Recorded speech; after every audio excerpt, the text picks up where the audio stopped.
What's up, guys? Welcome back to another edition. Leaders lead, winners win. We got a new lighting in here, new setup, kind of. It's great. We love it. We got some technology that we've purchased, and it's exciting. We're excited about 2024. I hope you are. Look, today I'm going to talk about accountability. I'm going to talk about the right way to do it, the wrong way to do it. I'm going to give you some tips, tricks, some hints on things that you should be doing, and I'm going to tell you a couple stories about and examples, and show you a couple of examples of me making mistakes in the last 10 years as a leader. So stay tuned. It's going to be good. My bitch got a body like Alba. What up, dog? I'm the alpha. So you better watch out, bro. And that goes for anyone around us. Planted the money tree. Let me get started by saying this. Accountability, my friends, is a good thing. It's a good thing. I think a lot of you in the world, you think that accountability might be a bad thing. It's a good thing, and it's a good thing to be a leader and to hold people accountable. Because remember, it doesn't matter if you're a leader inside of an organization, or you're a sales leader, you're an entrepreneur, you're a family person, whether it be a mother or a father, and you have kids, you're leading your family, you're leading a church, you're leading a friend group, you are a leader. Everybody is a leader. And the number one characteristic, the number one trait, the number one quality, if you will, of a leader, a good leader, not just a leader in general, is the ability to hold people accountable, i.e. accountability. So let's dive right in. Look, I will tell you this. There's two ways to hold people accountable. There's the right way and the wrong way. And again, I'm going to go through both. But before I do, I want to say this. You have to know your people, because some people respond to different ways of accountability than others. Some people love some public humiliation. Some people love some Sunday check-ins. And some people love you to get in the trenches with them because they need that help. Some people love those things, and I'll go through each, but you got to know your people. The genesis, the basis, the foundation of any sort of good leader, team member, or leader, or father, son, or mother, son, or mother, daughter, or whatever the case is, great friend that's leading their tribe forward, is knowing your people and based on relationships. So that's the first thing that you have to understand. Everybody's just a little bit different, right? Everybody understands that they respond to different things, and you need to know that. Remember, accountability is a great thing. It's not a bad thing. It's a great thing. I want you to think about something real quick before I dive into some examples and some stories. Who do you respect the most in your life? I want you to think about that. Whether you're running on a treadmill, you're listening to this on the in the car, in transit, way to maybe work. Think about that. Maybe you're on an airplane. I don't know where you are, but I want you to really think about, just take a second and think about who you respect the most in your life. The person that, like, you're like, dude, that person molded me. That person changed my life. That person is the person that I respect most in this world, period. For some of you, think about that for a second. For some of you, that might be your mother or father. For some of you, that might be, I don't know, an old football coach, or maybe a volleyball coach, or maybe that's a brother or a sister. Maybe it's one of your close friends. Maybe it's a sales leader or a regional vice president or the CEO of the company that you work for. Whoever the person is that you respect the most, you respect them the most in this world because they've held you accountable. It's because they've called you out on your shit. Period. Every great leader that demands and commands respect from another person holds said person accountable. Period. For me, I have many, but I can think of two off the top of my head. One is an old leader of mine.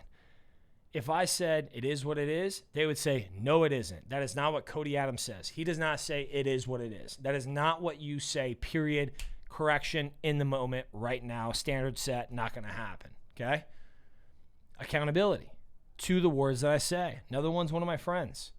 changes the energy in the room. There's not 1 minute that I'm like, okay, if I'm not on my shit, this person's going to call me out. This person's going to say something. He might pull me aside, whatever the case is. Third, in my opinion, is my fiance now. I just got engaged. Super excited. Is my fiance. She holds me accountable. If I say, hey, I'm not drinking this weekend, you know what she's saying? Hey, did you drink? If I go to say, I'm going to go to the gym in the morning at 7:30, you know who's telling me to wake up? Her. She's holding me accountable to the things that I say.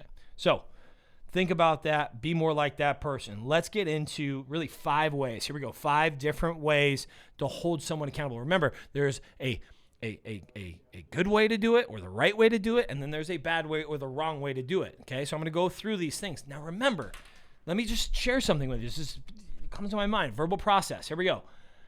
Each person, there's a good way and a bad way. There's a wrong way and a right way. You understand?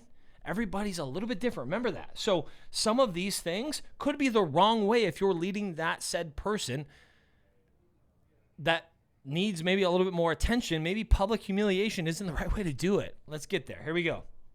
Number 1, accountability. You don't need to yell and scream. However, there's 2 different things that I would say for the number one reason, not the number one reason, but the first one that I'm going to list off.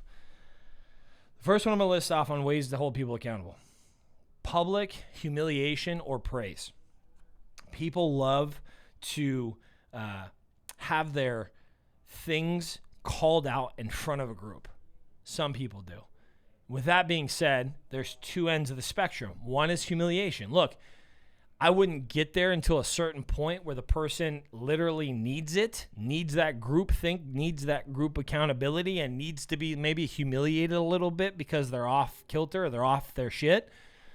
But there's a reason, a rhyme, and a reason for you to publicly humiliate somebody, okay? So, hey, look, hey, John, there it is. John's eating that Frappuccino again. Look at this thing. What are you eating, bro? Are you really drinking that 700-calorie sugar bomb? Throw that fucking away. It's embarrassing. You don't think that that's holding people accountable? It is. It's not my first go-to, but it's the one I want to listen to because that's what people think of the most. They think that public humiliation is accountability. It's not, but this is one way to do it. Again, wrong way, right way, depending on the person. The other way, again, is public humiliation, then is public praise. Positive reinforcement goes further than negative impact. So if you catch someone doing a momentous thing or doing the right things, catching it, letting people know, hey, John is kicking ass and taking names. It's his 5th workout in a row. Hey, Scott over there, he's kicking ass and taking names. He's being a badass. He literally has dialed his leads 13 times already this week. Hey, Susie over here, she told me that she wasn't going to eat carbs this whole week. She hasn't had one. I literally saw her in here with it's crazy. She's never eaten one carb this whole week. Public humiliation and praise. It works. But again, that's the first one I want to talk about. Number 2, coaching the bench. One of my favorites. All of them are my favorite. Again, there's 5. This is number 2. Coaching the bench. I used to do this all the time. Whoever your most trusted person is. Again, tactics on ways to hold people accountable. Number 2, coaching the bench. Whoever your most trusted person is, your core group of people, whatever that person is, the person closest to you on your team, or maybe it's your favorite son or daughter, maybe it's your CFO, doesn't matter what it is, but the person that's closest to you. Let me give you a tactic. You pull them aside. Say, hey, look, Connor, I'm going to coach you loudly in front of the group because not only do you need it, but 2, the rest of the people around you need to hear it. And we might get a little animated, and that's okay. We might get a little deep, and that's okay. We might have questions back and forth, and that's okay. But I'm going to hold you accountable because you're the standard. You're my right-hand girl. You're my right-hand guy. You are the top, the creme of the creme. You're the closest person to me. And if I hold you accountable in front of this group, this entire bench, the entire group is going to be elevated. Remember, high tide raises all ships. So if you can develop that relationship with the closest person to you with inside your organization, your team, your family, whatever the case is, the rest of the group, you're coaching one person, but the bench is hearing it. right? You're coaching your star player, but the whole bench is hearing it. They're hearing you hold that person accountable and to a high standard, and all of them are being coached at the same time. It's so impactful. Please don't overstep this number 2. It's awesome. Again, it's one of my favorites.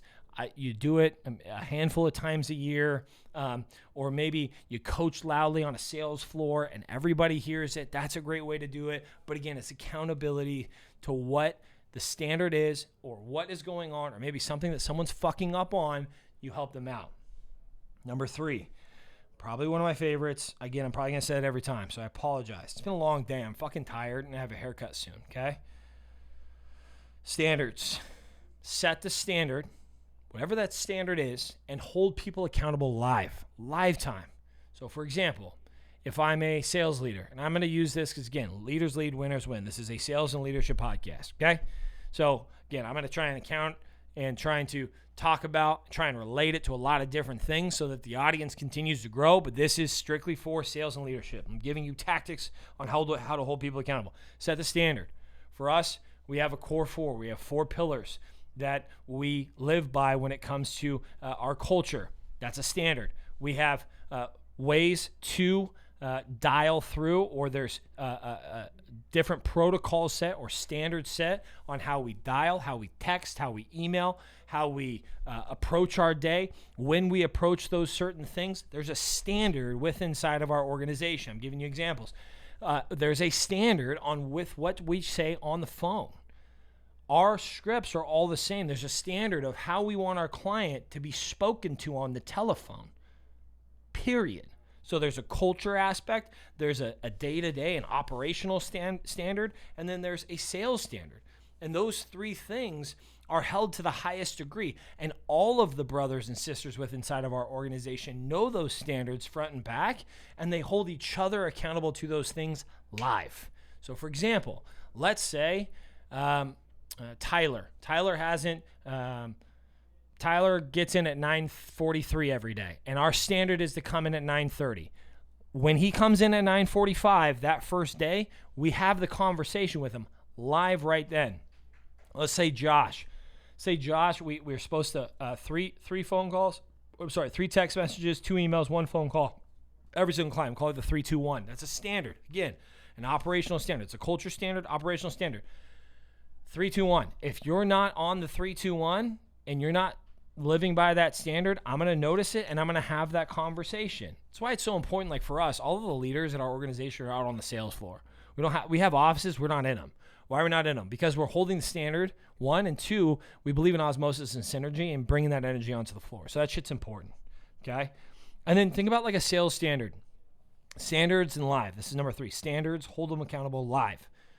If you have a script in front of somebody and that person is not using that script and they're off kilter and they're doing whatever the fuck they want, you have to call them out immediately. To put them on hold. Where is this on our sales script? Right? We put this thing together over years and decades of experience. We put on this piece of paper and you're going willy-nilly, bro. Get back to the script. It's the same thing with a gunslinger quarterback. Typically, they don't work out. Maybe a few do, Brett Favre and a few others, right? But typically, the best quarterbacks are the ones that stick to the script, that follow the playbook, that don't go all over the place until they know the playbook front and back, and they're so badass that we have to redefine the playbook, like Tom Brady and Peyton Manning. Standards live. So again, number 1, public humiliation or praise, holding people accountable. Number 2, coaching the bench. Get that person in, coach them loudly. Everybody else benefits. Number 3, hold the line when it comes to standards live, right then. Don't let it fester, right now. Number 4, goals. Let's talk about accountability with goals. Goals. We just did 2024 goals. Here we go. 2024 goals. We set the goals. We presented to the group for a group accountability lesson and measure. We then, myself, Connor, and Scott, again, I'm giving you tools to use with inside of your organization. Relate them however you want. If you're a personal trainer, set goals with your client, set check-ins, and then ultimately hit the goal and celebrate. So again, set goals, set, check-in, hit, and celebrate. Goals. Set them, check in on them as the leader, hit the goal and celebrate, okay? So let me give you an example. We just did the 2024 goals. Everybody pitched in.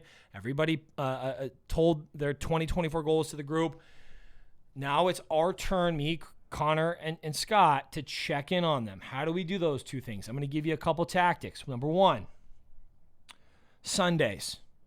It is your day to check in on the group. It is your day to shoot a text message to Cade, who's looking at me right outside my thing. So when you hear this, I'm looking in your eyes. To check in on Cade. Hey, dude, you told me that you were taking your girlfriend out more this week. You want to do 2 date nights this month. Have you done them? Yes or no? Okay, well, what's the plan? Check in on them. Hey, Mark, I know that you told me that you weren't going to drink this month. How's it going, bro? How are things going? Anything I can help with? Hey, Johnny, I know that you wanted to work out 5 days a week. How's that going, dude? Did you get your 5 in this week? I know it's Sunday.